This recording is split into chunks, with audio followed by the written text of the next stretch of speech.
자, 히브리서 5장 5절에서 10절을 봉독해 주시기 바랍니다.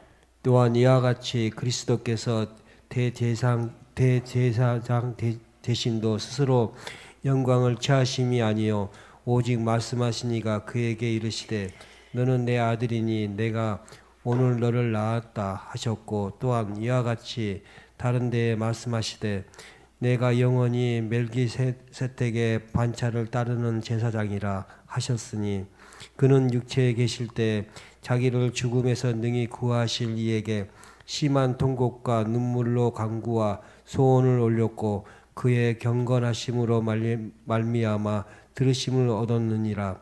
그가 아들이시면서도 받으신 고난으로 순종함을 배워서 온전하게 되셨은즉 자기에게 순종하는 모든 자에게 영원한 구원의 근원이 되시고 하나님께 멜기세덱의 반차를 따를 대제사장이라 칭하심을 받으셨느니라. 아멘. 아멘.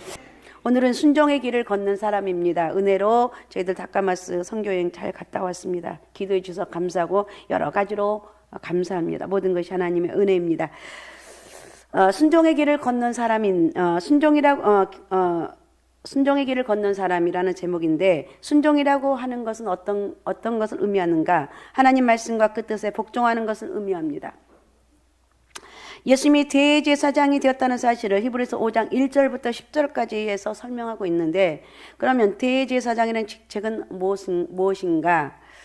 구약시대 때 이스라엘이 애굽을 떠나온 다음 광야교회라고, 쉽게 말하면 광야교회, 광야 생활을 광야교회라고 할 수가 있습니다. 광야교회 생활을 통해서 낮에는 구름 기둥, 밤에는 불 기둥으로 하나님이 그들의 시각에 눈에 보일 수 있도록 함께 하시며 그들의 갈 길을 밤낮 없이 인도해 주셨습니다.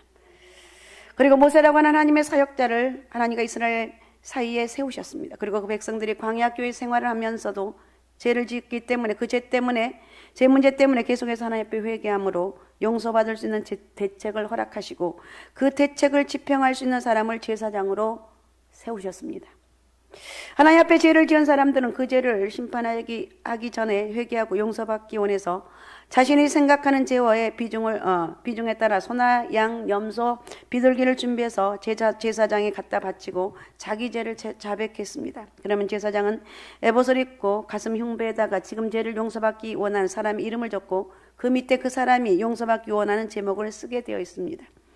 제사장은 그날 속죄 제사를 드림으로 죄를 용서받고자 하는 사람의 입장을 대신해서 짐승을 잡아서 피를 잡아 접시에 담고 우슬초라고 하는 풀을 오른손에 쥐고 성막에 들어갑니다. 성막에 들어가면 휘장이라는 것이 있고 양쪽에 기둥이 세워져 있습니다. 이 기둥을 기둥불이라고 하는데 이것은 예수님의 권세를 상징하는 것입니다.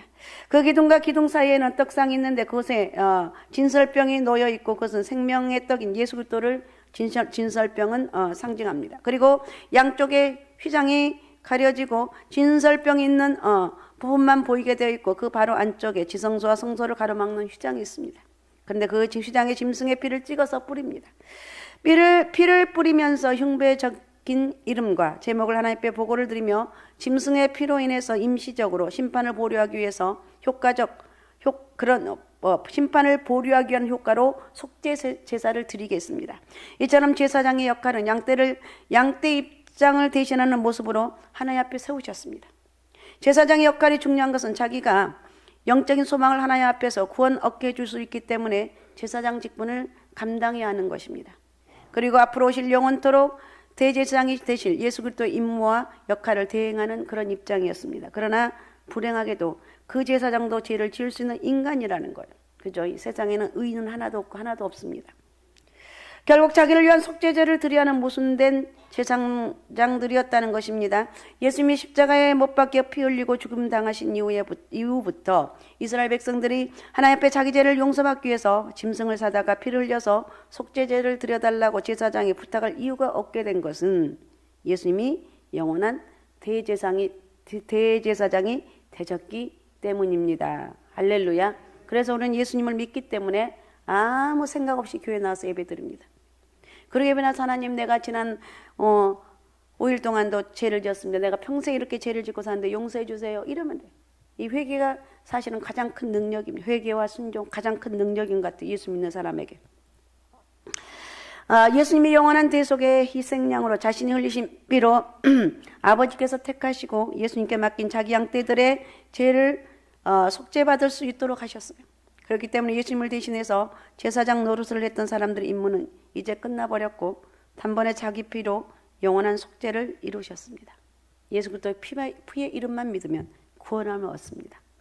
할렐루야. 그러니까 우리가 복음 중에 복음은 어떤 것이냐? 우리가 누누이 강조하고 또 강조하고 또 전도할 것은 뭐냐? 예수 믿고 구원 받으십시오.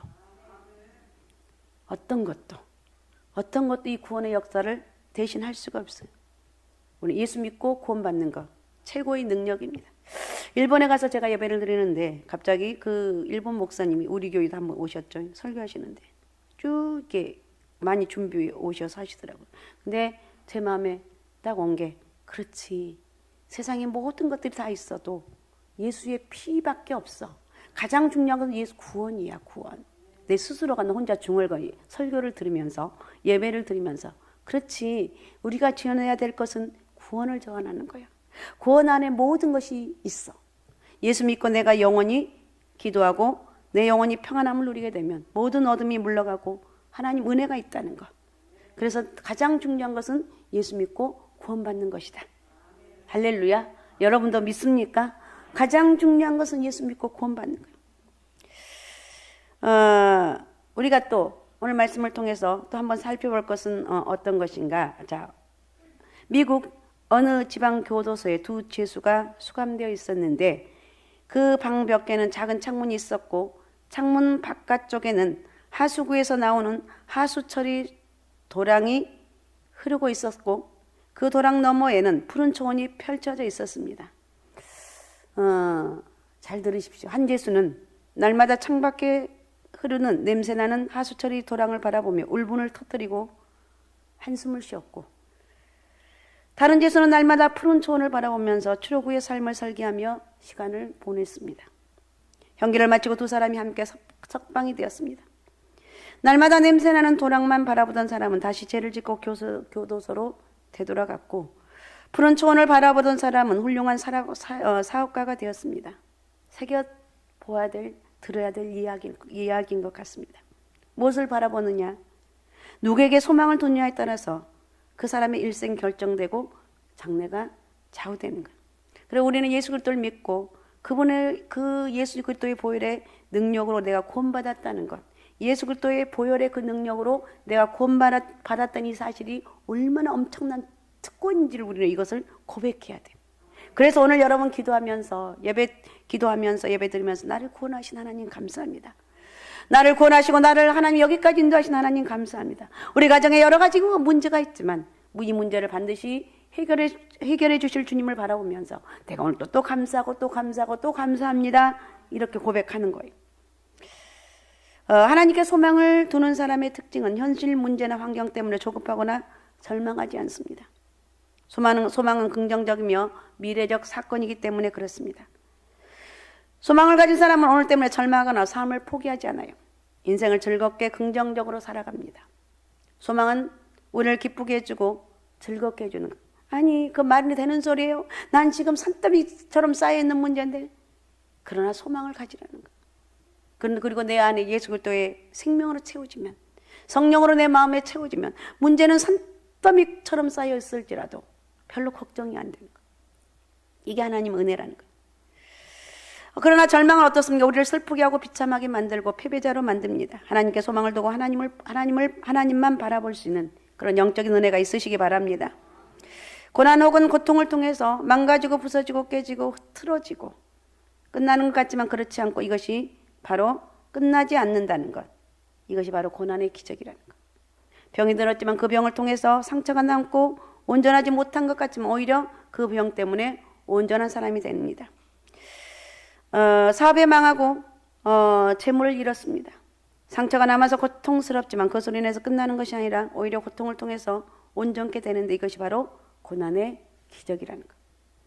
고통을 통해서 내 몸이 망가지고 실패를 통해서 내 생활이 엉망이 되는 것 같지만 오히려 그 고통을 통해서 하나님 보시기에 온전한 사람으로 되어가는데 이것이 바로 고난의 기적이라는 것입니다. 어떤 고통이나 어떤 아픔을 여러분이 혹시 겪고 있다면 우리는 지금 순종을 배우고 있는 과정이라는 것. 이러한 과정을 통해서 우리는 온전한 모습으로 변화될 줄로 믿습니다. 욥이 엄청난 고통을 겪었습니다. 재산을 잃어버리고 가족을 잃어버리고 건강을 잃었습니다. 어디를 봐도 온전한 것이 하나도 없어 보였지만 욥이 이렇게 고백합니다. 그러나 내가 가는 길을 그가 아시나니 그가 나를 단련한 후에는 내가 순금같이 되어 나오리라. 내 모습이 밝지 않아도, 내 모습이 아름답지 못해도, 내 모습이 그럴듯해 보이지 않아도 하나님 보시기에 온전한 모습으로 변화될 것이라 이런 확신을 가지라는 거예요. 예배를 드리면서 내가 여전히 똑같은 생각으로 반복되어 있다면 안 돼요. 예배를 드리면서 내가 성령으로 내 마음에 치유도 받으시고 성령으로 내 마음에 정말 은혜도 받으시고 회복의 역사가 있어야 돼요. 여러분 지금 내가 무엇으로 인해서 아파하고 있거나 무엇으로 인해서 고통스러운 시간을 보내고 있을 수도 있습니다. 그러나 그런 고통을 통해서 하나님 보시기에 온전한 모습으로 변화되는 과정이라는 것을 깨달으시라는 거예요. 이것이 하나님의 은혜입니다. 절대 어떤 상황 가운데 있다 할지라도 하나님의 은혜라는 것을 잊지 맙시다. 하나님 은혜라는 걸 잊지 말자는. 그 다음에 고난은 뭐냐? 우리를 온전케 하는 하나님의 방법입니다. 고난을 통해서 우리가 깨어지고 고난을 통해서 우리가 망하고 고난을 통해서 모든 것이 끝난 것 같지만 여기에 고난의 기적이 일어난다는 것. 고난을 통해서 순종함을 배우는 거예요. 이러한 과정을 통해서 우리의 모습이 하나님 보시기에 온전한 모습으로 변화되는 거예요. 하나님의 모습 보시기에 온전한 모습. 고난을 통해서 지금 온전한 사람으로 온전한 사람으로 하나님은 지금 우리를 만들어가고 계신다는 거예요. 환경이 문제가 아니고 사람의 문제가 아니고 내게 둘러서 있는 그 어떤 조건도 문제가 아닙니다. 하나님 은혜가 오면 그 사람을 용납할 수가 있고 용서할 수가 있어요. 그건 하나님 은혜로만 가능해요. 할렐루야. 하나님 은혜로 가능하다. 극한 환경에 들어가도 하나님 은혜로 그 모든 것을 극복하며 감사하고 이길 수 있는 힘이 우리 속에 옵니다. 그것이 바로 예수 믿는 사람들의 능력이에요. 심지어 어떤 장애라도 걱정이 없어요. 하나님 은혜를 받으면 그 어떤 장애까지도 하나님을 찬송할 재료로 바뀌어지게 되는 거예요. 그뿐만 아니라 바로 고난과 환경과 어려운 사람은 하나님은 나를 위해서 반드시 필요해서 허락하신 것들이라고 생각하면 기양 결과가 나타나게 된다는 것을 우리는 믿을 수가 있어요. 세상에는 여러 가지 사람들이 있습니다. 어떤 사람은 시련을 당하고 고난을 겪으면 더욱 강화해지는 사람이 있는가 하면 어떤 사람들은 더욱 약해지는 경우가 있습니다. 성도들 중에도 고난을 만났을 때 하나님을 멀리하고 신앙적으로 타락해버린 크리스천들이 있습니다. 왜 하나님이 살아계시면 나에게 이런 고난을 주냐고 원망하고 불평하고 이렇게 하는 사람들이 있다는 거예요. 반대로 고난 중에서 삶의 진정한 의미를 깨닫게 되고 더 큰 은혜를 터득하는 그런 성도들도 있다는 거예요. 여러분 고난 가운데 있습니까? 깊이 여러분 묵상하면서 하나님 은혜가 깨달아지고 하나님 그 크신 은혜로 이겨나갈 수 있는 영적 능력이 임하시기 바랍니다. 하나님께서는 우리의 기쁜 일 가운데서는 우리에게 속삭여 말씀하시고 우리 양심을 향해서는 소리내어 말씀하시지만 고통을 통해서는 큰 소리로 외쳐 말씀하십니다. 고통이란 기먹은 세상을 깨우시기 위해 사용하신 하나님의 메가폰이라고 말하고 어떤 사람 말했습니다. 갑자기 닥쳐오는 삶의 고통 속에서 우리는 뜻밖의 깨달음을 얻기도 하고 미처 돌아보지 못한 자신들의 가오와 마주치기도 합니다. 그동안 감사하지 못했던 하나님 은혜를 발견하고 어려울 때 돕는 참된 관계를 알게 되는 것. 그러기에 고통이란 단지 하나님의 채찍질이나 시험이 아닌 어두워진 우리 자신의 영혼과 이기적인 세상을 깨우는 하나님의 음성이라는 거예요. 빛의 자녀로 살아가라. 믿음의 사람답게 살아가라. 큰 소리로 외치는 하나님의 사랑이라는 거예요. 자기 중심에서 하나님의 중심으로 변화되는 삶, 고통 가운데 더욱 성숙해지는 우리가 되길 원합니다. 그런 은혜와 축복이 함께 하시기를 원합니다. 자, 성경에는 고난 중에 교제를 하라고 말하고 있는데 성경에는 교제의 전체적인 뜻에는 여러 요소가 있습니다. 하지만 고난을 함께 나누는 것이 굉장히 유익합니다. 가장 유익하다는 것. 그것은 아마도 다른 어떤 교제의 모습보다도 우리 마음들을 주님 안에서 하나가 되게 하는 거예요. 하나님께서 우리를 이 의미 있는 교제 가운데 살도록 설계하셨으나 아무도 그렇겠지만 너무나 많은 이들이 고립이라는 덧에 걸려듭니다. 고난이 오면. 현대 우리 인생 가운데서 경험하기 힘든 그 사건들을 보면 신약 성경에서 말씀하시는 그 근본적인 교제는 시험과 연단의 시대에 더욱 필요하다 그랬어요. 여러분 극한 어려움과 고난이 있다면 교제하라는 거예요. 믿을 만한 사람을 한 사람 좋은 친구를 영적인 친구를 만나서 내 얘기를 쏟아놓고 나 기도해 달라고 얘기할 수 있는 그런 은혜가 있으시라는 거예요. 어떻든 우리는 고난은 우리가 망가지는 과정이 아닙니다. 고난을 통해서 순종을 배워야 돼요. 이 과정을 지날 때 우리는 하나님 보시기에 온전한 모습으로 변화되는데 이것이 바로 고난 가운데 오는 기적이라는 거예요. 그래서 고난의 기적을 일으키는 주인공들이 되시기 바랍니다. 사람들이 바라볼 때 어떻게 이런 어려움을 이길 수 있었습니까? 이렇게 물어볼 수가 있어요. 그럴 정도의 사람이다라는 거예요. 예, 제가 힘들었던 건 너무나도 온 사람이 다 알아요. 온 사람이 다 아는데 이겨나갔습니다. 어떻게 이기셨습니까? 예, 하나님이 나와 함께 하셨기 때문에 내가 이길 수가 있었습니다. 사람의 눈은 한계가 있어서 너무 큰 것이나 너무 작은 것은 볼 수가 없다고 그러죠. 볼 수 없습니다. 그러므로 우리의 눈으로 볼 수 없다고 해서 존재하지 않는다고 말할 수는 없습니다. 사람의 눈에 보이지 않는 세계가 더 많고 더 큰 것이 있는데 그 중에 영적인 세계가 사람의 눈에 안 보여요.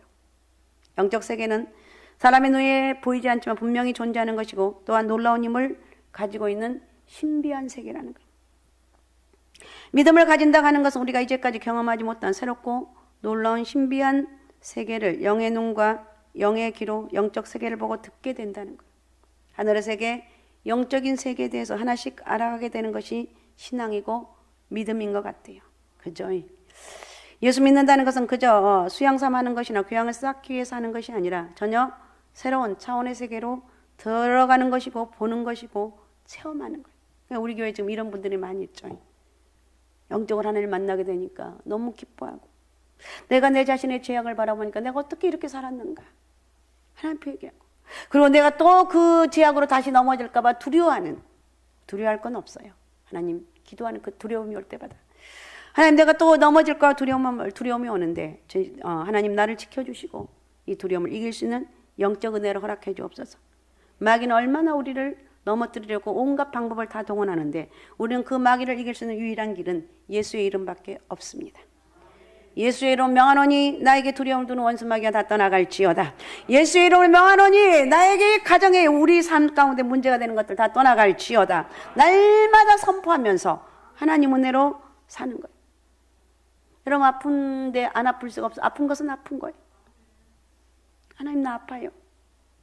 그래도 아프지만 주님으로 그냥 좋은 하루를 살겠습니다. 가난한 것은 가난한 것이고 그냥 주님으로 마냥 좋은 하루. 가난한 것은 가난한 것이지만 나는 주님 때문에 행복하길 원합니다. 속상한 것은 속상한 것이고 그냥 기쁘고 감사한 하루이고 싶습니다. 힘든 것은 힘든 것이고 그냥 주로 말미암아 즐거운 하루고 싶습니다. 억울하고 분한 것은 그런 것이고 그냥 주님으로 행복한 하루가 되기 원합니다. 내 뜻대로 안 되는 것은 안 되는 것이고 그냥 나는 믿음의 부자가 되고 싶습니다. 내일 당장 굶어 죽는다 해도 오늘을 그냥 주님으로 행복합니다. 나는 예배 드리면서 주님 때문에 행복한 것이고 나는 주님 때문에 황홀한 것이고 나는 주님 때문에 세상이 그 어떤 것하고 비교할 수 없는 엄청난 이 믿음의 복을 얻어서 이것이 최고의 축복이라는 거예요. 내일 당장 굶어 죽는다 해도 나는 오늘 그냥 주님으로 행복합니다. 내일이면 온 세상이 끝난다 해도 오늘 밤은 주님과 함께하고 싶습니다. 이 금요기도의 밤 나는 이 시간 주님과 함께하고 싶습니다. 어느 한 곳 기댈 것 없이 사방이 막혀 있어도 하나님 나는 걱정이 안 된 게 무엇 때문일까요? 그래 주님이 살아계셨기면 이것 한 가지로 됐지. 나에게는 아무것도 없지만 나는 주님이 함께하는 이것 하나만 됐지. 무엇이 나에게 만족함을 줄 것인가? 예수 그리스도로 인해서 만족함을 준다는 거예요. 모든 사람에게 거절당하고 외면장을 당하면 어떻습니까? 사람들의 조롱거리가 되어줄 수도 있습니다. 그럼 어떠냐는 거예요. 괜찮다는 거예요.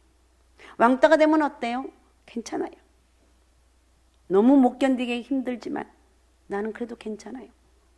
왜? 주님이 나와 함께 한다는 사실을 나는 알기 때문에. 주님이 살아계시면 됐지. 주님이 내 하나님이면 됐지. 내가 무엇 때문에 걱정, 근심 안 하니까. 그래서 걱정이 안 돼서 걱정이에요.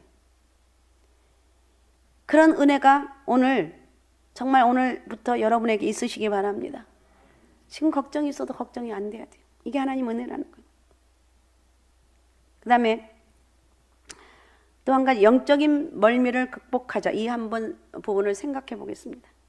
우리의 귀에 있는 달팽이 관에는 3가지 관이 있다고 그럽니다. 수직관, 수평관, 또 하나는 45도가 되어 있는 관이라고 그러는데, 그래서 꽉 차 있는 그 인파에게 이 관을 통해서 이 털들을 건드리면서 우리 몸으로 하여금 균형을 잡게 해주는데, 균형을 잡게 해주는데, 멀미라고 하는 것은 너무 정신없이 막 움직이니까 잠깐 동안 방향을 잡는 달팽이 관에서 혼돈을 일으키기 때문에 속이 메스껍고 머리가 아프고 또 여러 가지 혼돈이 생기게 되는 거예요. 우리가 인생을 살아가는 가운데 이런 멀미를 느끼는 순간들이 덜어 있어요. 높이 올라가는 때가 있는가 하면 아주 뚝 떨어져. 갑자기 높이 올라가서 너무 기분이 뚝 떨어져. 그런 순간도 있고, 성공이 있는가 하면 실패하는 순간이 있고, 돈을 많이 벌어서 너무 행복했는데 순간적으로 다 돈도 잃어버린 것이 우리에게 있다는 거예요. 이게 바로 영적인 바로 멀미라는 거예요. 영적인 멀미. 사람들에게 칭찬받을 때는 기분이 우쭐하고 아주 좋지만 욕을 먹고 사람들의 질책을 받을 때는 우리 마음마저도 아주 혼돈을 일으킵니다. 그런데 진짜 큰 믿음의 사람, 능력의 사람은 무슨 말해도, 욕을 먹고 별의별 말해도 그냥 웃어줄 수 있어야 돼요. 그게 쉬워요? 안 쉽지만 그렇게 훈련을 하는 거예요. 왜? 나는 주님이 함께 하셨기 때문에. 그리고 내가 이 억울하고 원통해도 반드시 회복시켜 주실 그 은혜가 있기 때문에 나는 행복하다. 바보처럼 웃고 살으라는 거예요. 바보처럼 나는 하나님 은혜로 살아간다는 거예요. 이런 훈련도 해야 된다는 거예요. 여러분, 건강할 때가 있는가 하면 우리 몸이 병들 때도 있습니다. 이런 일이 반복해서 진행되면 우리 영적인 달팽이 관에 문제가 생기므로 균형을 잡지 못하게 됩니다. 높이 올라갔을 때는 우쭐하게 되고 밑으로 떨어졌을 때는 낙심하게 되는 현상, 우리 영적인 멀미라고 말할 수가 있습니다. 지금까지 인생을 살아가는 동안에 오르락내리락 하는 이런 복잡한 삶을 살면서 얼마나 많은 멀미를 여러분 느끼고 살았습니까? 내가 영적인 멀미를 많이 느꼈구나. 깨달으라는 거예요. 그러면서 오늘 기도하는, 하나님, 내가 어떤 상황 가운데서도 영적 멀미를 하지 않게 도와주옵소서. 오늘 우리 주님은 지쳐있는 우리들에게 영적인 달팽이관을 바르게 해주셔서 멀미하고 있는 우리들에게 평안을 주시기를 원하시고, 맑은 정신으로 이 세상을 살아가는 지혜를 말씀을 통해서 우리에게 주기를 원한다는 것. 할렐루야. 또한 앞으로 우리가 세상 속의 수많은 복잡한 일들을 바라보며 나가게 될 것인데, 정말 앞으로 어떤 일이 있을 줄 몰라요. 이런 여러 가지 모습을 보면서 우리는 평형을 이루는, 정말 나는 하나님이 함께하는 사람이기 때문에 어떤 상황 가운데서도 흔들리지 말자는 거예요. 흔들리고 그러니까 너무 사람들이 나를 칭찬해도 그 칭찬에 너무 거기에 뿅 가면 안 돼. 너무 고난 겪게 있을 때 사람들이 나를 조롱하면 그 조롱에서도 그래, 나는 그래도 이길 수가 있어. 이렇게 이겨나가는 거예요. 봄의 새싹은 문자 그대로 싹이 새로 나오는 것으로 요즘에 싹이 나오죠. 이제 봄이 다 지나고 여름이 되었습니다. 그 봄의 새싹이 여름의 무성함과 가을 결실의 시발점이 되고 멀고먼 장정의 겨울의 첫걸음, 모든 것의 시작이라는 거예요. 그리고 새싹 속에는 성장 과정이 순탄하고 결과가 충실하도록 충분한 에너지를 공급하는 희망. 우리에게는 뭐가 있어야 되는가? 희망이 있다는 거예요. 난 진짜 사람들 볼 때 조금 망할 수밖에 없겠어. 내가 저럴 줄 알아서 그래도 주님, 제가 철이 없어서 하나님 주신 걸 내가 너무 잘난 척해서 내가 철이 없어서 그랬습니다. 그 고난을 통해서 나를 바라볼 수 있는 영적인 깨닫는 거예요. 내가 깊은 절망 가운데 있다 할지라도 그때 하나님 은혜를 깨닫고 주님, 제가 이렇게 내 잘 나가는 인생이 영원할 줄 알았는데 이렇게 순식간에 무너지는 것을 보니 이것이 바로 어리석은 내 모습이었습니다. 주님 용서해 주세요. 이렇게 고백하세요. 범은 우리에게 전하는 평범하면서도 진지한 메시지는 바로 희망이라는 거예요. 겨울에 혹독한 추위와 무거운 흙의 두께를 뚫고 나올 수 있는 에너지를 지닌 것은, 그죠? 혹독한 추위와 무거운 흙의 두께를 뚫고 이게 엄청난 거예요. 에너지를 지닌 것은 희망과 생명력이 있다는 거예요. 희망이 있는 어떤 시련이나 극한 상황도 극복해낼 수 있습니다. 겨우내 짓눌리고 움츠린 심신을 펴게 해주는 희망은 멀리 있지 않습니다. 어떤 분이 이런 고백을 했습니다. 보물 찾으러 먼 산을 헤매다 돌아오니 자기 집 매화나무에 이미 와 있더라 그랬습니다. 무조건 멀리 밖으로만 나가서 구한다고 구해지는 것이 아니라는 뜻입니다. 내 속에서 봄과 희망을 찾아야 돼요. 그렇지 않으면 봄을 낭비하고 희망을 놓쳐버리고 만다는 거예요. 우리는 어떤 경우에도 외로움과 패배감을 느낄 수가 있지만 그럼에도 불구하고 우리는 모든 일에서 승리자가 될 수 있습니다. 왜냐하면 아무것도 우리를 우리 주 예수 그리스도 안에 있는 하나님의 사랑에서 끊을 수 없기 때문이라는 거예요. 예수님 때문에, 그리고 우리를 향한 예수님의 변함없는 사랑 때문에 우리는 늘 승리자가 될 수 있습니다. 그래서 나는 행복합니다. 그래서 우리는 행복합니다. 그래서 우리는 감사합니다. 내 초라한 모습들, 사람들이 나를 바라볼 때 손가락질 한다 할지라도 나는 결코 내 마음은 초라한 게 아니야. 사람들의 별의별 일 때문에 내가 상처를 받을 수가, 이 상처라는 말도 꺼내지 말아요. 혹시 여러분의 상처가 되면 혼자 그냥 꿀떡 삼켜요. 그리고 주님, 하나님 나에게 더 한 단계 올라가기 위해서, 하나님 나에게 더 한 단계 더 축복 주시기 위해서 이런 어려움을 네, 이렇게 상처받게 했군요. 속으로만 그래요. 속으로만. 다른 사람에게 나 누구 때문에 상처받았어. 나 진아 때문에 상처받았어. 나 우리 예은이 때문에 상처받았어. 이러지 말라는 거예요. 혼자 속으로. 혹시 상처를 받았다 할지라도 혼자 꿀꺽 삼키라는 거예요. 너 두고 보자 이게 아니에요. 오죽하면 하나님 저 사람을 죄를 통해서 나에게 이렇게 상처가 되는지 주님 감사합니다. 깨달을 수 있는 게 감사해요. 비록 우리의 인생은 우리를 괴롭게 하나 주님의 말씀을 순종하는 자에게 주님이 주시는 기쁨과 승리를 믿는 그런 은혜가 있으시기 바랍니다. 다른 거 다 잊어버려도 괜찮아요. 제가 늘 강조, 주님이 나와 함께 한다는 것만 잊지 말라는. 우리 자신을 억누르는 세력을 생각하지 말고, 사단의 세력이 어마어마합니다. 그렇게 하지 말고 짓눌려 있다면 오늘 탁 터뜨리라는 거예요. 탁 터뜨려버리고, 나는 예수님의 권능이 나와 함께하는 사람이야. 나는 누가 뭐래도 하나님이 나와 함께하는 사람이라고. 이렇게 하면서 여러분 예수 그리스도의 그 이름으로 고난과 두려움이 있을 때 예수 그리스도 이 한 방만 여러분 생각하게 되면 제가 경험한 거예요. 순식간에 물러가는 거예요. 그래서 예수님의 권능이 함께한다는 것, 주님이 나와 함께한다는 것, 우리가 고난을 당할 때 극복할 수 있는 유일한 방법은 바로 예수님이 나와 함께한다는 것.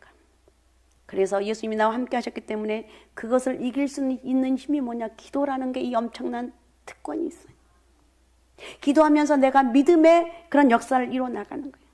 그래, 기도하는데, 야, 너는 하나님이 함께하는 사람이잖아. 너는 하나님이 함께하는 거야. 뭘 그렇게 두려워? 거기까지 가야 돼. 눈물로 기도해도 괜찮아요. 눈물로 기도한 건 엄청난 능력입니다. 그래서 고난 가운데 기도로 승리하는 저와 여러분이 되어야 될 줄로 믿습니다. 자, 8절 9절 한번 우리 집사님이 장로님이 읽어주시기 바랍니다. 8절 9절. 오늘 본문 8절 9절. 그가 아들이면서도 받으신 고난으로 순종함을 배워서 온전하게 되셨은즉 자기에게 순종하는 모든 자에게 영원한 구원의 구원이 되시고. 아멘. 아멘. 이 말씀을 매튜 헨리라는 주석가가 있는데 이 사람 뭐라 했냐면, 예수님은 고난을 통해서 하나님 뜻을 이룩하는 온전한 자가 되었고 우리의 구원자가 되셨다고 그랬어요. 고난을 통해서. 그렇죠. 고난을 우리를 온전케 하시는 하나님의 방법입니다. 성도는 고난을 통해서 믿음만 여러분 꼭 붙잡고 있게 되면 소성케 돼요. 회복이 되는 거예요. 여러분 과거에 어떤 고난이 있었고 어떤 어려움이 있어도 그거 잊어먹어야 돼요. 내가 잘못한 수없는 것들이 있어도 그것이 내 인생을 발목 잡는 것들이 되면 안 돼요. 그거 회개하고 내가 그동안 늘 생각난다면 하나님 제가 왜 이거 옛날 과거에 있었던 일인데 이것이 나를 붙잡고 이렇게 나를 힘들게 하는지 회개하라는 거예요. 그리고 싹 잊어먹고 나는 하나님의 은혜로 살아갑니다. 나는 하나님이 주신 힘으로 살아갑니다. 이렇게 고백하라는 거예요. 고난은 우리를 온전케 한다는 거예요. 고난을 통해서 하나님의 거룩한 뜻을 이루어 나갑니다. 그래서 예수님은 하나님의 아들이셨지만 십자가의 고난을 통해서 하나님 뜻에 순종하셨고 십자가의 고난을 통해서 하나님의 거룩한 뜻을 이루어 나갔다는 거예요. 그래서 십자가의 의의를 세 가지로 말씀을 드리면 십자가는 하나님 편에 볼 때 죄에 대한 강한 부정이고 우리 편에서 볼 때 하나님의 사랑의 최고의 확증이고 예수님 편에서 볼 때 하나님의 권위에 대한 절대 순종이라고 말했습니다. 아버지의 권위에 대한 절대 순종을 우리에게 보여주고 있습니다. 우리도 고난을 통해서 죄를 멀리할 뿐만 아니라 고난이 오면 이제는 그 죄를 이겨야 되겠죠. 하나님의 뜻을 깨닫고 그 뜻에 순종하면서 우리의 인격과 삶이 더 온전해지는 그런 영적인 은혜가 있으시기 바랍니다. 항상 그 힘들다고 주변 사람들 힘들게 하지 마세요. 내가 힘든데 왜 주변 옆에 아내, 남편, 자녀들, 주변 사람들 힘들게 하냐고요. 그냥 혼자 꼴딱 삼키라는 거예요. 그냥 혼자 힘들어도 이겨나가라는 거예요. 나 힘든데요. 하나님 앞에 기도하는 거예요. 나 괴로운데요. 그래서 기도하는 거예요. 제발 옆에 사람 힘들게 하지 말고 내가 이겨나가는 거예요. 그리고 정말 힘들면은 기도 부탁을 하라는 거예요. 내가 힘들어요. 나 좀 위해서 기도해 주세요. 이렇게 하면서 서로가 이러면서 이겨나가는 거예요. 어떻든 우리는 이 세상에서 영향을 줘야 되는데 참 그렇게 살지 못합니다. 고난 가운데 기도하고 고난 가운데 하나님의 뜻을 발견하고 순종하면서 내 삶과 주변이 더 온전케 되어지는 은혜가 있기를 바랍니다. 우리의 대제사장이신 예수 그리스도는 우리를 구원하기 위해서 고난 가운데서 기도하셨습니다. 주님 마지막까지 뭐 하셨습니까? 기도하셨습니다. 십자가에 고난을 당할 때 거기서 끝났습니까? 아니요. 마지막까지. 십자가에서 끝까지 나를 받으소서 마지막까지 기도했습니다. 하나님 말씀하시면 이 잔을 내게서 옮겨달라고 몸부림면서. 그러니까 우리가 고난을 이길 수 있는 최고의 능력은 바로 나를 구원하신 주님 앞에 기도하는 거예요. 하나님 능치 못함이 없으신 전능하신 하나님이시기 때문에 기도하라는 거예요. 내 지금 문제가 너무 힘들어서 감당이 힘들어 기도하라는 거예요. 내 마음에 여기에 지금 폭발적인 그런 힘든 상황이 있는데 그러니까 그러면 정말 몸부림표 소리질러 주여 주여 주여 하면 여러분 이 속에 있는 그냥 속에서 있는 그런 우라통이라든지 이런 울분들이 팍 터져가도록 주여 외치면서 기도하라는 거예요.